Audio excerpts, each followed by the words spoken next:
Assalamualaikum warahmatullahi wabarakatuh. Perkenalkan, nama saya Anggar Dika Saputra. Di sini kami dari kelompok 6 yang beranggotakan saya sendiri dan juga Nurhaliza dan Laila Fisasari akan memaparkan materi mengenai struktur dan fungsi sistem koordinasi pada vertebrata. Nah, langsung saja kita masuk ke materi yang pertama yang akan saya jelaskan. Mohon disimak baik-baik materi untuk mata kuliah struktur perkembangan hewan ini, kawan-kawan.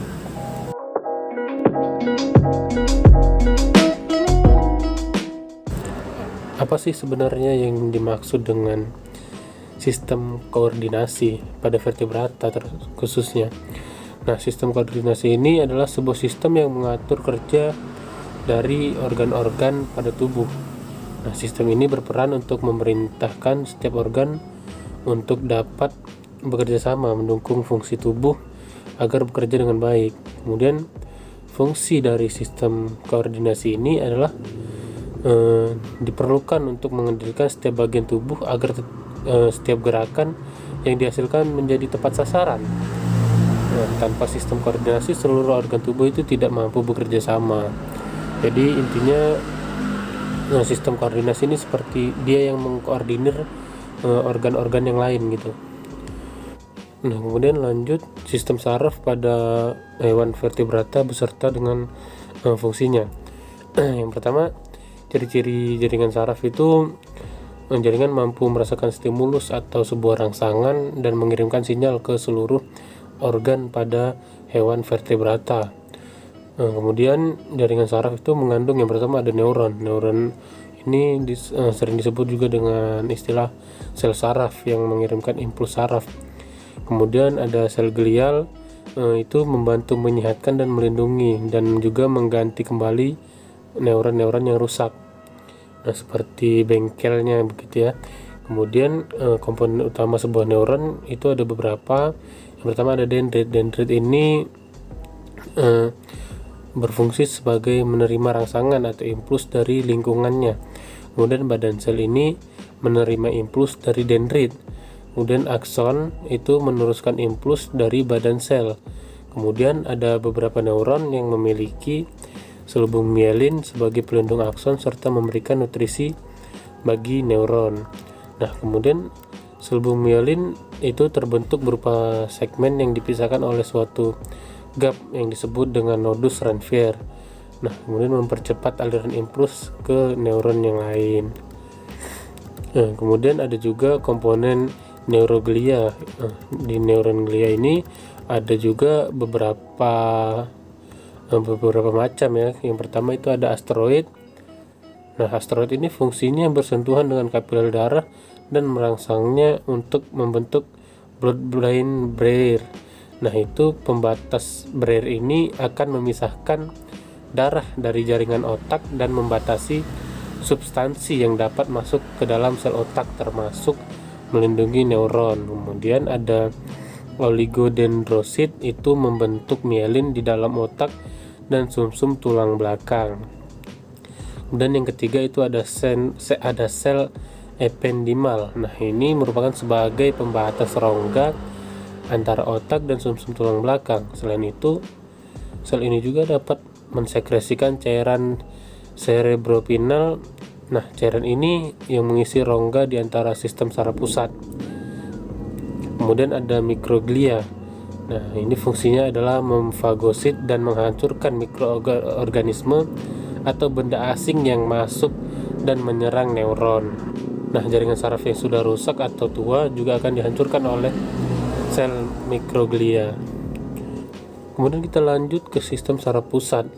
Secara umum, sistem saraf pusat ini mengkoordinasi aktivitas yang membantu hewan untuk bertahan dalam lingkungannya. Sistem saraf pusat itu harus menerima informasi yang datang dari berbagai sumber.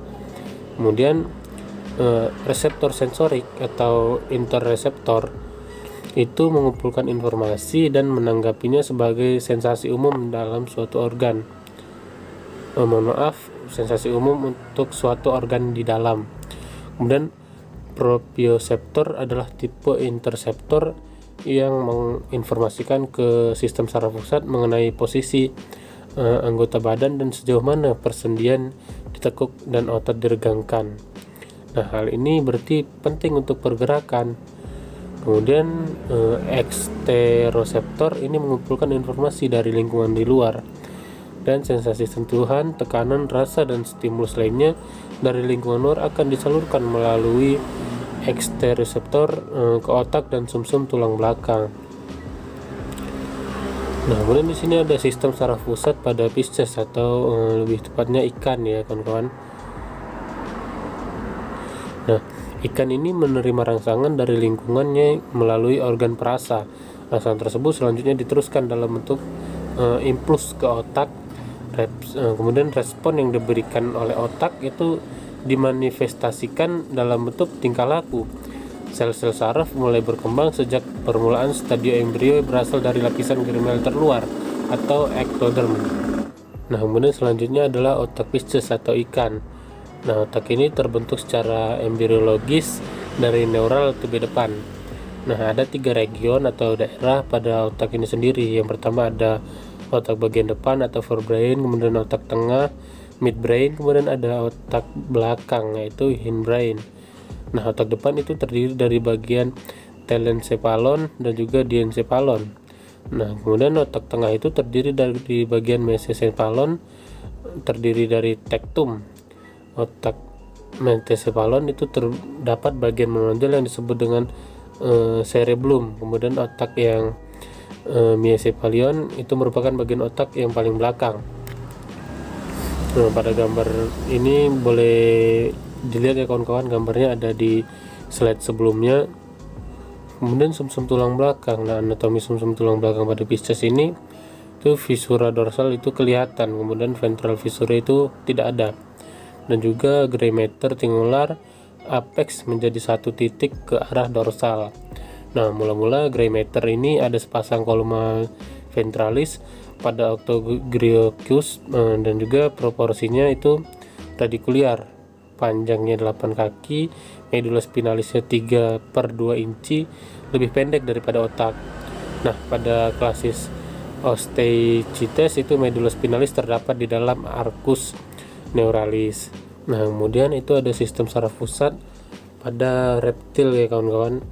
Nah, yang pertama itu ada otak. Otak itu terdiri dari otak besar atau cerebrum, kemudian otak tengah mesencephalon, kemudian otak kecil cerebellum, dan juga jembatan Farol atau pons Faroli, kemudian sumsum tulang belakang atau medulla oblongata. Nah, untuk otak besar sendiri atau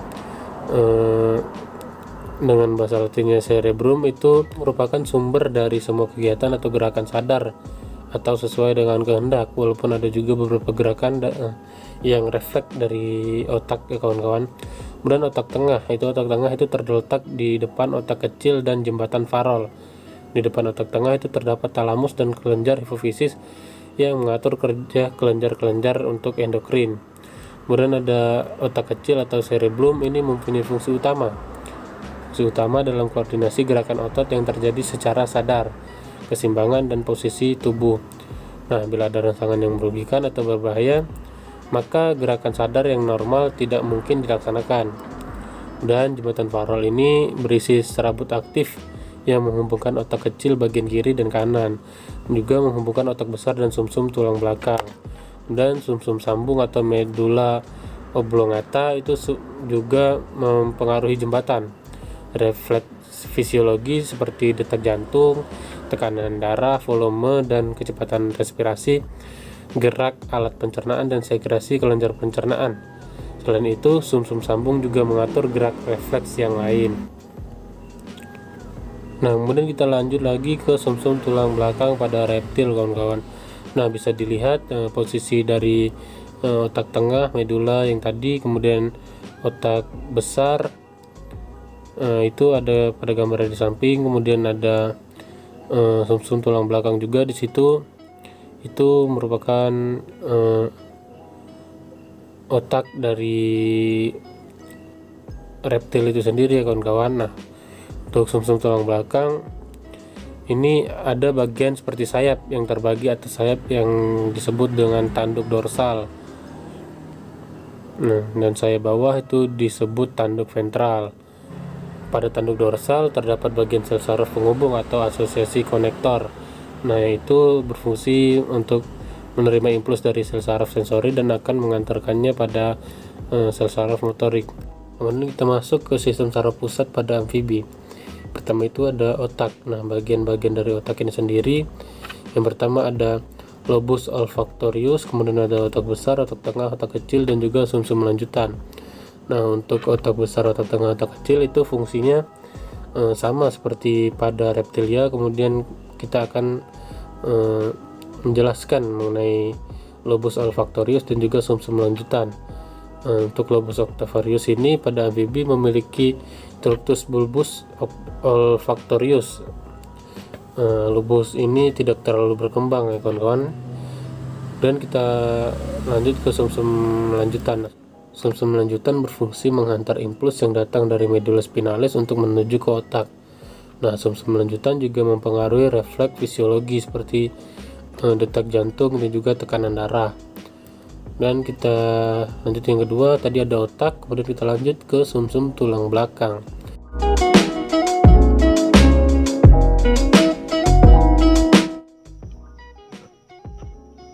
Selanjutnya yaitu sumsum tulang belakang pada amfibi. Medula spinalis merupakan lanjutan dari medula oblongata yang masuk ke dalam canalis vertebralis. Nah, pada amfibi, medula spinalis mengalami pembesaran di bagian cervicalis. Medula spinalis berfungsi menghantarkan impuls sensorik dari saraf perifer ke otak dan menyampaikan impuls motoris dari otak ke saraf perifer. Selain itu juga merupakan pusat dari refleks. Nah, adapun bagian-bagian pada sumsum tulang belakang amfibi yaitu ada olfactory tracts, yaitu saluran penciuman, olfactory lobe, lobus olfactorius, cerebral hemisphere yaitu belahan otak, pineal gland, kelenjar pineal, diencephalon, optic lobe, cerebellum atau otak kecil, fourth ventricle yaitu vertical keempat, medula oblongata, optik chiasma, hipotalamus, hipophysis, yaitu ada juga dorsal view yaitu tampilan pada punggung, dan ventral view. Selanjutnya yaitu sistem saraf pada aphes yang terdiri dari otak, cerebellum, otak besar, cerebellum otak kecil, mesencephalon otak tengah, dan medula sumsum lanjutan.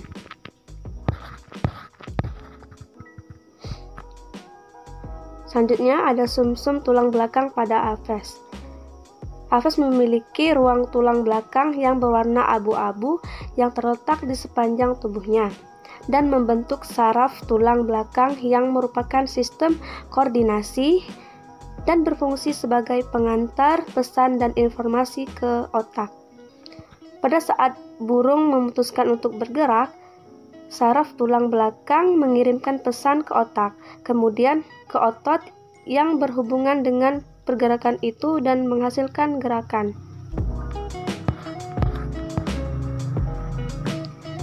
Selanjutnya ada sistem saraf pusat pada mamalia yang terdiri dari otak, yaitu otak depan atau prosencephalon yang terdiri atas dua bagian yaitu telencephalon dan diencephalon.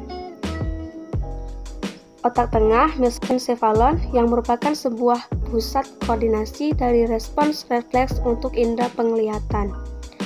Otak belakang yaitu rhombencephalon yang merupakan bagian otak yang bersambungan dengan sumsum tulang belakang.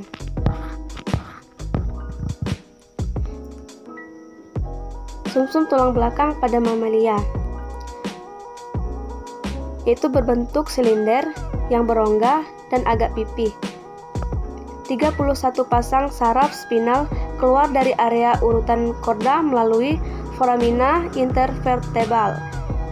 Korda berakhir di bagian bawah vertebra lumbal pertama atau kedua. Selanjutnya yaitu sistem saraf tepi. yang terdiri dari saraf kranial dan vision. Saraf kranial yaitu pemberian nama saraf kranial dibuat berdasarkan penomoran angka Romawi dari bagian anterior sampai posterior. Vision yaitu penamaan saraf spinal disesuaikan dengan letak saraf yang berada di daerah vertebrata. Saraf spinal akan membentuk suatu percabangan khusus yang disebut dengan rami atau ramus. Sejumlah rami akan membentuk suatu jaringan saraf khusus yang disebut dengan plexus. Secara umum, plexus terbagi menjadi plexus cervical, plexus brachial, plexus lumbar, dan plexus sacral, serta plexus soccygeal. Selanjutnya yaitu sistem saraf tepi pada Pisces atau ikan, yang terdiri dari dua bagian, yaitu saraf spinalis dan saraf kranial. Nah, dari otak terdapat 11 saraf otak, nervi cerebralis, yang menyebar ke organ-organ sensorik tertentu dan otot-otot tertentu. Adapun bagian-bagiannya yaitu ada nervus terminalis, nervus olfactorius, nervus opticus, nervus oculomotoris, nervus trochlearis, nervus trigeminalis, nervus abducens, nervus facialis, nervus acousticus, nervus glossopharyngeal, dan yang terakhir yaitu nervus vagus. Selanjutnya yaitu sistem saraf otonom. Sistem saraf otonom yaitu merupakan bagian dari membran periferi yang mempengaruhi otot polos dan juga kelenjar. Sistem saraf otonom berupa susunan saraf otonom yang terdiri atas saraf simpatis dan saraf parasimpatis. Saraf otonom mengontrol fungsi vegetatif badan, antara lain yaitu untuk mengatur kegiatan jantung dan pembuluh darah, mengatur kerja urat daging licin, dan juga untuk mengatur kerja kelenjar-kelenjar. Yang sifat kedua, saraf tersebut dikenal sebagai sifat yang berlawanan. Saraf simpatis aktif bila tubuh memerlukan energi, dan saraf parasimpatis aktif pada tubuh organisme yang sedang beristirahat. Selanjutnya yaitu sistem saraf tepi pada reptil. Sistem saraf sadar yaitu sistem saraf yang disusun oleh saraf otak, saraf kranial, yaitu saraf-saraf yang keluar dari otak dan saraf-saraf susum tulang belakang. Selanjutnya sistem saraf otonom. Sistem saraf simpatik, ganglion yang terletak di sepanjang tulang belakang menempel pada sumsum tulang belakang sehingga mempunyai urat praganglion pendek. Sistem saraf parasimpatik, urat praganglion yang panjang karena ganglion menempel pada organ tertentu. Selanjutnya, sistem saraf tepi pada amfibi. Sistem saraf sadar, sistem sensorik, yaitu sistem saraf sadar yang disusun oleh saraf otak, saraf kranial, saraf-saraf yang keluar dari otak, dan saraf susum tulang belakang, saraf spiral, yaitu saraf-saraf yang keluar dari sumsum tulang belakang. Saraf tidak sadar, yaitu sistem sensorik otonom. Sistem saraf otonom disusun oleh serabut saraf yang berasal dari otak maupun dari sumsum tulang belakang dan menuju organ yang bersangkutan. Dalam sistem ini terdapat beberapa jalur dan masing-masing jalur membentuk sinapsis yang kompleks dan juga membentuk ganglion. Sistem saraf otonom dapat dibagi atas sistem saraf simpatik dan sistem saraf parasimpatik. Sistem saraf tepi pada Aves. Sistem saraf sadar yaitu sistem saraf yang mengatur segala gerakan yang dilakukan secara sadar atau di bawah koordinasi saraf pusat atau otak. Berdasarkan asalnya, sistem saraf sadar dibedakan menjadi dua, yaitu sistem saraf kepala kranial dan sistem saraf tulang belakang spinal. Sistem saraf otonom disusun oleh serabut saraf yang berasal dari otak maupun dari sumsum tulang belakang dan menuju organ yang bersangkutan. Sistem saraf simpatik mempunyai ganglion yang terletak di sepanjang tulang belakang yang menempel pada sumsum tulang belakang sehingga mempunyai urat praganglion pendek. Contohnya, memperlambat denyut jantung dan juga memperkecil pupil. Sistem saraf parasimpatik yaitu mempunyai urat praganglion yang panjang karena ganglion menempel pada organ yang dibantu. Contohnya yaitu mempercepat denyut jantung dan memperbesar pupil. Selanjutnya ada sistem saraf tepi pada mamalia. Sistem saraf sadar yaitu sistem saraf yang mengatur segala gerakan yang dilakukan secara sadar atau di bawah koordinasi saraf pusat atau otak. Berdasarkan asalnya, sistem saraf sadar dibedakan menjadi dua, yaitu sistem saraf kepala kranial dan sistem saraf tulang belakang spinal. Sistem saraf otonom disusun oleh serabut saraf yang berasal dari otak maupun dari sumsum tulang belakang dan menuju organ yang bersangkutan. Sistem saraf simpatik mempunyai ganglion yang terletak di sepanjang tulang belakang yang menempel pada sumsum tulang belakang sehingga mempunyai urat praganglion pendek. Sistem saraf parasimpatik mempunyai urat praganglion yang panjang karena ganglion menempel pada organ yang dibantu.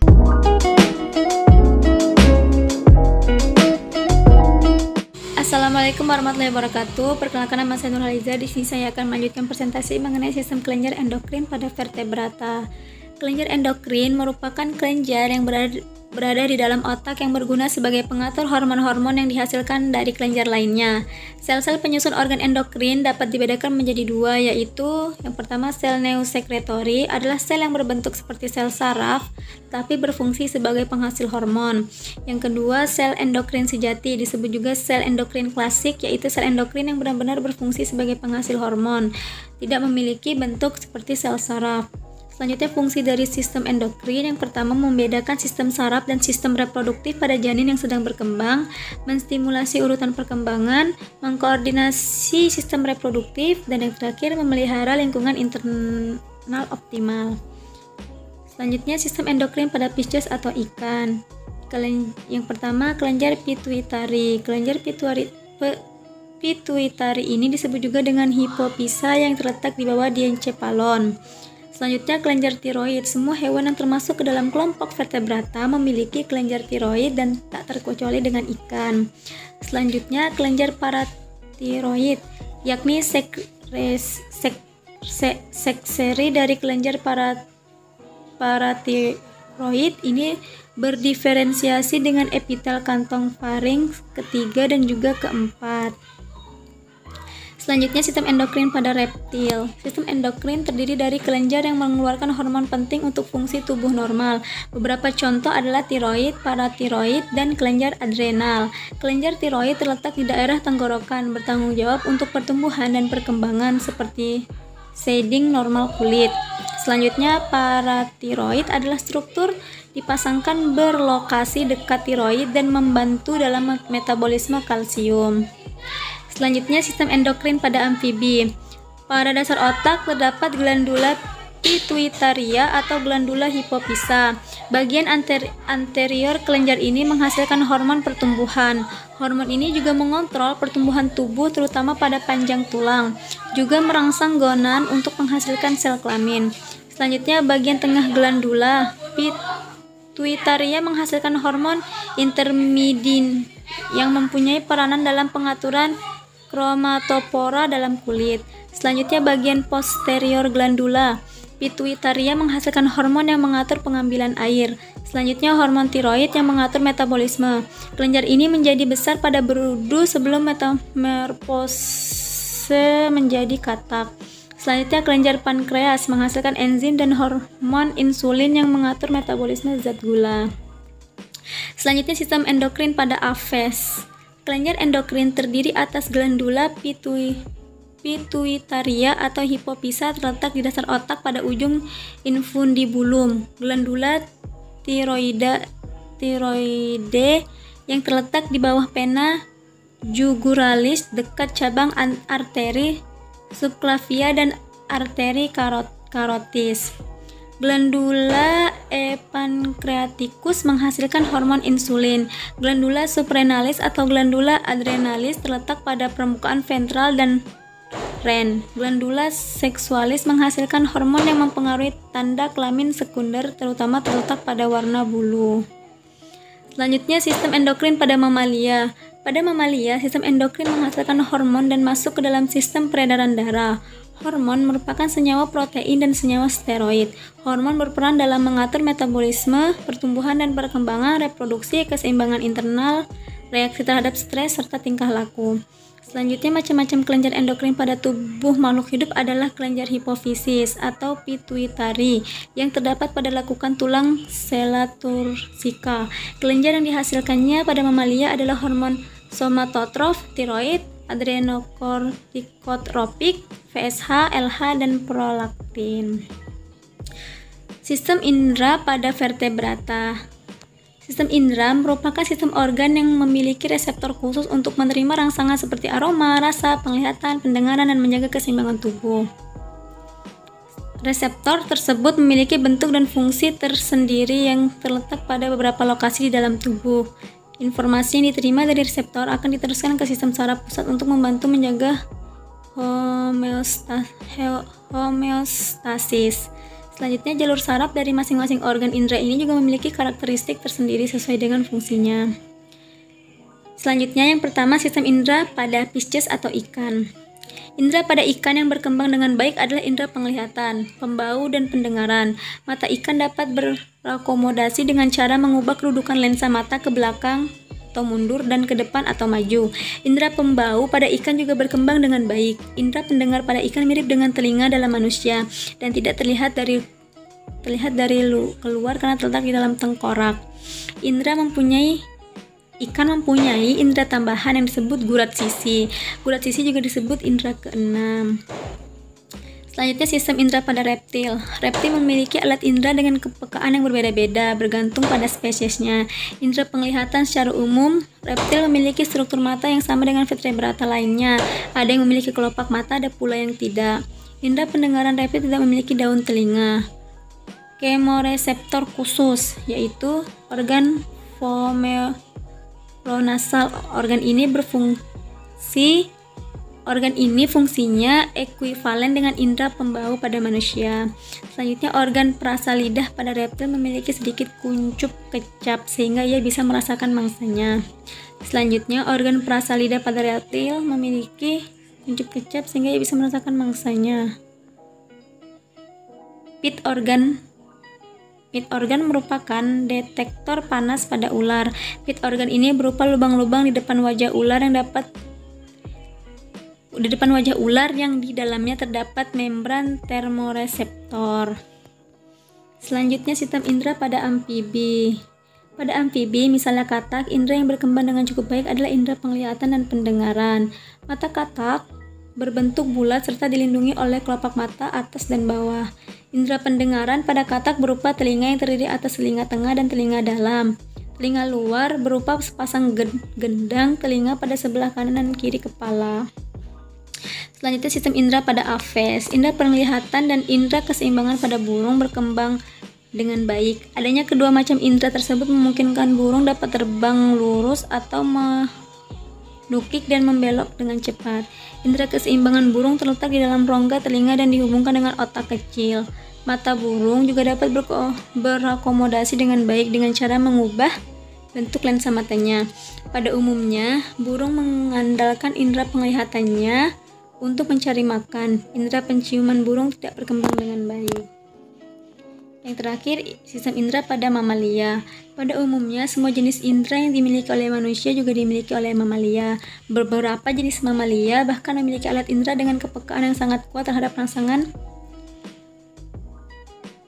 Contohnya, kucing memiliki 3 macam indera istimewa, yaitu indera penglihat, pendengar, dan peraba. Mata kucing dapat melihat dengan baik meskipun pencahayaannya di lingkungan redup atau agak gelap pada malam hari. Selanjutnya, anjing memiliki indera pencium dan pendengaran yang sangat baik. Daya penciumannya yang tajam membuat anjing mampu mengikuti bau mangsanya sampai beberapa kilometer. Selanjutnya, indera pendengar kelelawar sangat baik, namun indera penglihatannya kurang berkembang. Sekian yang dapat saya sampaikan. Mohon maaf apabila ada kesalahan. Wassalamualaikum warahmatullahi wabarakatuh.